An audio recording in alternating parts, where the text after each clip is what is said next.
बिस्मिल्लाहिर्रहमानिर्रहीम। Welcome to chemistry with Kamran Chaudhary. जेते तुसी इस चैनल ते नवे हो तो चैनल को सब्सक्राइब ज़रूर कर दीजिएगा। वीडियो पसंद आए तो लाइक शेयर एंड कमेंट ज़रूर कीजिएगा। बेसिक कंसेप्ट सीरीज़ का जो आज का लेक्चर है बहुत ही इंपॉर्टेंट होने वाला है, जिसमें बेसिकली हम लोग एक्सप्लेन करेंगे रदरफोर्ड्स एटॉमिक मॉडल को। लेक्चर बहुत इंपॉर्टेंट है, पूरा लेक्चर आपने ध्यान से देखना है, ठीक है। और पहले साथ साथ नोट्स नहीं बनाने, पहले एक बार लेक्चर को समझ लें, उसके बाद फिर दोबारा से देखकर आप नोट्स अपने प्रिपेयर कर सकते हैं। ठीक हो गया। तो सबसे पहले तो हम लोग थोड़ा सा इंट्रो देख लेते हैं about Rutherford. Ernest Rutherford was a New Zealand born British physicist. New Zealand में पैदा हुआ ब्रिटिश फिजिस्ट था। Who came to be known as the father of nuclear physics, जिसको न्यूक्लियर फिजिक्स का फादर भी कहा जाता है। ये तो तस्वीर नजर आ रही है रदरफोर्ड साहब दी, ठीक है। इन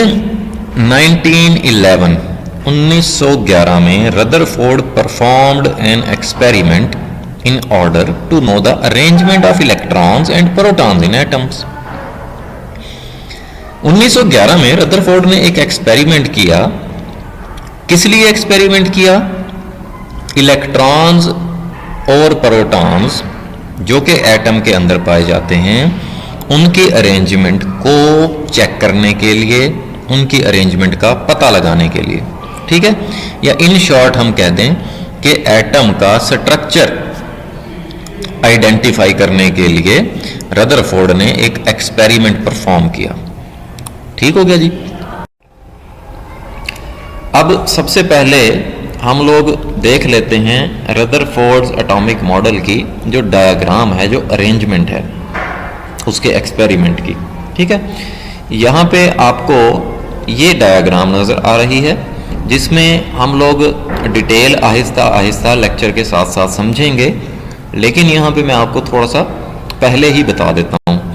यहाँ पे देखो एक डब्बा जया पे है, ठीक है। उसके अंदर एक रेडियो एक्टिव सब्सटेंस है, एक रेडियो एक्टिव एलिमेंट है जो अपने अंदर से अल्फा पार्टिकल्स को एमिट करेगा। तो इस वजह से यहाँ पर आप देख रहे हैं कि अल्फा पार्टिकल एमिटर लिखा हुआ है। ठीक हो गया। फिर आपको ये बिल्कुल सामने गोल्ड फॉयल नजर आ रही है। गोल्ड फॉयल मीन्स के गोल्ड की पतला सा एक पेपर है, ठीक है, पतली सी शीट है। फिर उसके अराउंड यहाँ पे आपको ये जो नजर आ रही है, ये है फ्लोरिसेंट स्क्रीन, या जिसको आप डिटेक्टिंग स्क्रीन भी बोल रहे हैं। और इस स्क्रीन में यहाँ पे आपको एक स्पेस नज़र आ रही है, स्लिट नज़र आ रही है, जिस स्पेस से ये अल्फा पार्टिकल्स निकलेंगे और गोल्ड की फॉयल के साथ टकराएंगे। ठीक हो गया जी। तो ये मैंने अभी आपको डायग्राम समझा दी। अब हम इसकी डिटेल साथ साथ देखते हैं। ठीक हो गया। अब हम आ जाते हैं रदरफोर्ड्स के एक्सपेरिमेंट की एक्सप्लेनेशन के ऊपर, ठीक। अब रदरफोर्ड ने क्या किया? Rutherford bombarded a very thin gold foil about 0.00004 centimeter thickness with alpha particles। Rutherford ने क्या किया जी? एक गोल्ड की फॉयल ली, ठीक है, पतली सी फॉयल जिसकी थिकनेस कितनी थी? 0.00004 सेंटीमीटर, इतनी पतली गोल्ड की फॉयल थी। उसके ऊपर अल्फा पार्टिकल्स को उसने क्या किया? बम्बार्ड किया, अल्फा पार्टिकल्स को हिट करवाया उस गोल्ड फॉयल से, ठीक है। तो गोल्ड फॉयल का तो समझ आ गया आपको। ये अल्फा पार्टिकल्स क्या होते हैं ये भी मैं आपको साथ साथ ही एक्सप्लेन करता जाता हूं। अब अल्फा पार्टिकल्स क्या होते हैं? अल्फा पार्टिकल्स, जिनको आप अल्फा रेज बोलते हैं या अल्फा रेडिएशंस बोलते हैं, consist of two protons and two neutrons bound together into a particle identical to a helium nucleus। Alpha particles क्या होते हैं? दो प्रोटॉन्स होते हैं और दो न्यूट्रॉन्स होते हैं, जो कि बाउंड टुगेदर मीन्स के जुड़े हुए होते हैं एक ही जगह पे, ठीक। जैसा कि हीलियम जो होता है उसका न्यूक्लियस होता है। अब हीलियम इसका एटॉमिक नंबर क्या होता है, 2 होता है, और एटॉमिक मास इसका कितना, 4 होता है। तो बिल्कुल हीलियम के न्यूक्लियस की तरह के जो पार्टिकल्स होते हैं उनको हम अल्फा पार्टिकल्स बोलते हैं। तो भाई सबसे पहले हम लोग देख लेते हैं हीलियम का न्यूक्लियस, जिसमें 2 प्रोटॉन और 2 न्यूट्रॉन। यहां पे आप देखो एटॉमिक नंबर 2 है ना, तो आपको पता चल गया प्रोटॉन नंबर 2 है, ठीक है, 2 प्रोटॉन्स होंगे, क्योंकि एटॉमिक नंबर क्या होता है, number of protons. Atomic mass कितना है इसका, 4, तो मैंने 2 न्यूट्रॉन यहां पे शो कर दिए, क्योंकि number of protons plus number of neutrons क्या होता है, मास नंबर होता है। तो ये तो हो गया इसका न्यूक्लियस। अब एक अगर न्यूट्रल हीलियम एटम की बात करें, तो क्योंकि इसमें 2 प्रोटॉन्स हैं तो इसके पास 2 इलेक्ट्रॉन्स होते हैं, ठीक है, एक शेल होगा इसका और उस शेल में 2 इलेक्ट्रॉन्स होंगे, क्योंकि किसी भी न्यूट्रल एटम में जितने नंबर ऑफ प्रोटॉन्स होते हैं उतने ही नंबर ऑफ इलेक्ट्रॉन्स होते हैं, ठीक है। अच्छा, अब मैं क्या करता हूं, अब मैं ये वाले जो 2 इलेक्ट्रॉन है ना, ठीक है, इनको मैं रिमूव कर देता हूं, ये भी गया, ये भी गया। तो जब दोनों इलेक्ट्रॉन मैंने रिमूव कर दिए तो ये वाला शेल भी क्या हो गया, खत्म हो गया। अब क्योंकि मैंने हीलियम एटम से 2 इलेक्ट्रॉन लूज कर दिए, रिमूव कर दिए, निकाल दिए, तो इस पे कौन सा चार्ज आ जाएगा, +2 चार्ज आ जाएगा, ठीक है। अब आप देखो कि यहाँ पे जस्ट हीलियम का न्यूक्लियस बच गया जिस पर +2 चार्ज है, तो इस वजह से हम इसको क्या बोलते हैं, अल्फा पार्टिकल्स, या हीलियम जिस पे +2 चार्ज है उसको हम क्या बोलते हैं, अल्फा पार्टिकल्स। अब यही अल्फा पार्टिकल्स रदरफोर्ड ने गोल्ड की फॉइल पे हिट करवाए, बम्बार्ड करवाए, ठीक है। अब हुआ क्या, alpha particles are helium nuclei that are doubly positively charged. ये ऑलरेडी मैं आपको बता चुका हूं कि अल्फा पार्टिकल्स क्या होते हैं, हीलियम के न्यूक्लियाई होते हैं जिन पे +2 चार्ज होता है, ठीक है। He used alpha particles obtained from the disintegration of polonium। अब देखो स्टार्ट में मैंने आपको बताया कि इस डब्बे दे विच एक रेडियो एक्टिव सब्सटेंस है, वो कौन सा है, पोलोनियम, ठीक है। पोलोनियम एक रेडियो एक्टिव एलिमेंट है जो अपने अंदर से अल्फा पार्टिकल्स एमिट करता है। कैसे करता है वो भी मैं आपको बता देता हूं। सो डिसइंटीग्रेशन ऑफ पोलोनियम, डिसइंटीग्रेशन का मतलब होता है टूटना, अलग होना, ब्रेकडाउन होना, ठीक है। अब आप देखो कि यहां पे जो एक आपको पोलोनियम का एटम नजर आ रहा है जिसका एटॉमिक नंबर 84 और इसका मास नंबर 210, जब उसने अल्फा पार्टिकल निकाल दिया, मींस के अल्फा पार्टिकल का मास कितना होता है, 4 और एटॉमिक नंबर 2, ठीक है, क्योंकि देखो ना बेसिकली हीलियम ही होते हैं ये, हीलियम के न्यूक्लियाई, तो हीलियम का एटॉमिक नंबर 2 और एटॉमिक मास 4। तो जब पोलोनियम का मास में से मैं 4 कम कर दूंगा तो कितना रह जाएगा, 206 रह जाएगा, और इसके एटॉमिक नंबर में से मैं 2 कम कर दूंगा तो कितना रह गया, 82 रह गया, क्योंकि मास कितना है 4 और एटॉमिक नंबर 2, तो एटॉमिक नंबर से 2 हमने कम किया, मास से 4 कम किया। तो जब आप एटॉमिक नंबर 82 और मास 206 देखते हैं पीरियोडिक टेबल में, तो आपको पता चलता है कि ये एलिमेंट लेड है, ठीक है, जिसको आप Pb से रिप्रेजेंट कर रहे हैं। तो पोलोनियम जो है उसने अल्फा पार्टिकल्स को एमिट किया और वो खुद किस में कन्वर्ट हो गया, लेड में कन्वर्ट हो गया, ठीक हो गया जी। तो यहां पे आपको जैसे नजर आ रहा है डायग्राम में कि इस डब्बे के अंदर आपने पोलोनियम लिया हुआ है और इसमें एक छोटा सा सुराख किया हुआ है जिसमें से अल्फा पार्टिकल्स निकल रहे हैं, ठीक हो गया। अब हुआ क्या, हुआ ये कि most of these particles passed straight through the foil. Mostly जो अल्फा पार्टिकल्स थे वो एज इट इज स्ट्रेट पास कर गए जब वो फॉइल से टकराए। अब यहां पे आप देखिए इस डायग्राम में ये जो आपको एटम्स नजर आ रहे हैं ये फॉइल है, ठीक है। मैंने 2 लेयर्स एटम्स की यहां पे शो की, इस तरह समझें कि ये फॉइल है, और इससे देखो ये जो छोटे छोटे पार्टिकल्स आकर टकरा रहे हैं, कुछ मुड़ रहे हैं, कुछ डिफ्लेक्ट हो रहे हैं, these are the alpha particles, और जिसमें से आप देख सकते हैं मोस्टली बिल्कुल सीधे सीधे पास हो रहे हैं, ठीक है। यहां पे एक और डायग्राम में देख लें, कि अल्फा पार्टिकल्स यहाँ से आ रहे हैं और मोस्टली सीधे सीधे पास हो रहे हैं, कुछ यहाँ पे आपको टकराते हुए नजर आ रहे हैं क्योंकि यहाँ पे फ्लोरिसेंस ग्लो प्रोड्यूस हो रहा है, चमक प्रोड्यूस हो रही है। और यहाँ पर आप देखें कि यहाँ पर एक एक पार्टिकल आपको यहाँ पर टकराता हुआ नजर आ रहा है, यहाँ पे ग्लो प्रोड्यूस हो रहा है। ठीक है, सो हम कह सकते हैं कि ओनली फ्यू पार्टिकल्स वर स्लाइटली डिफ्लेक्टेड, बहुत कम पार्टिकल्स कुछ एंगल पे डिफ्लेक्ट हुए, मींस के थोड़े से एंगल पे मुड़ गए।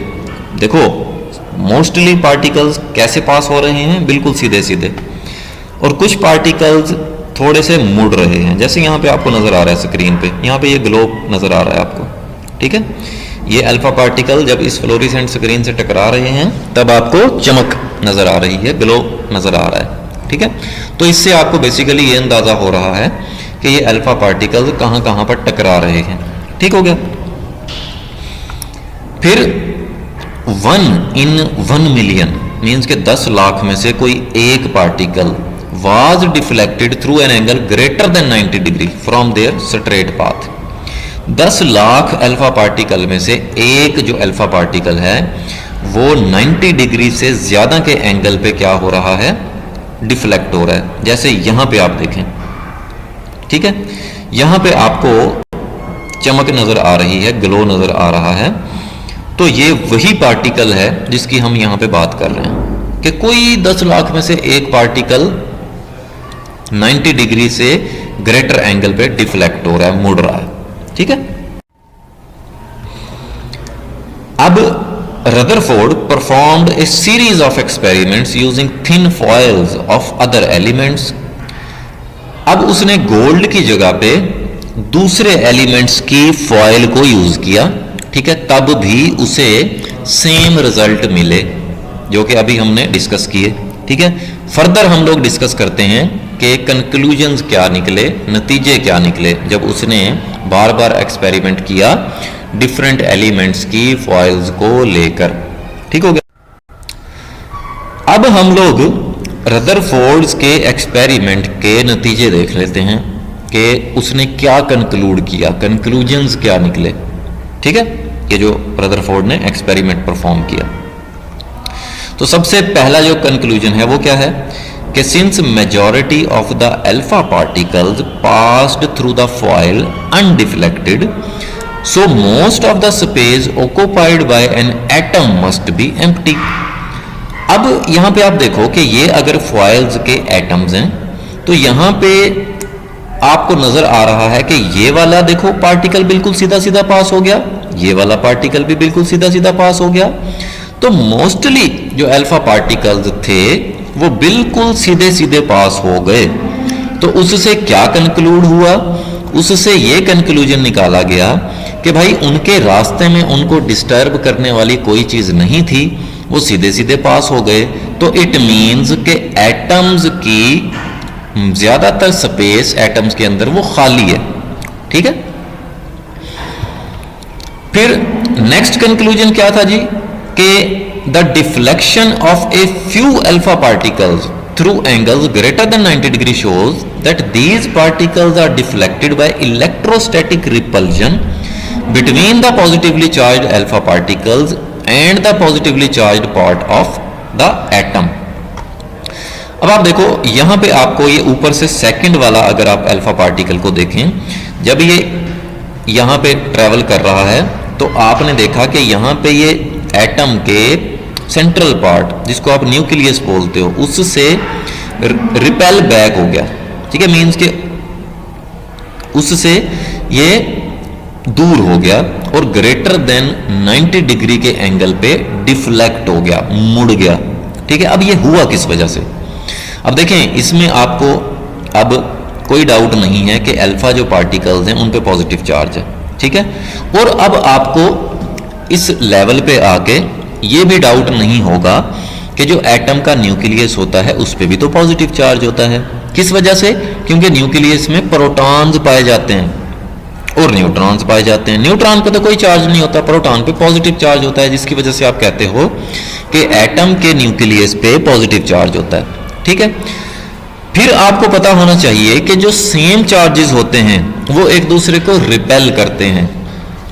तो इसी वजह से जो अल्फा पार्टिकल इस न्यूक्लियस के करीब पहुंचता है वो इससे रिपेल हो जाता है, इससे रिपेल होकर वो ग्रेटर देन 90 डिग्री के एंगल पे मुड़ जाता है। ठीक हो गया जी।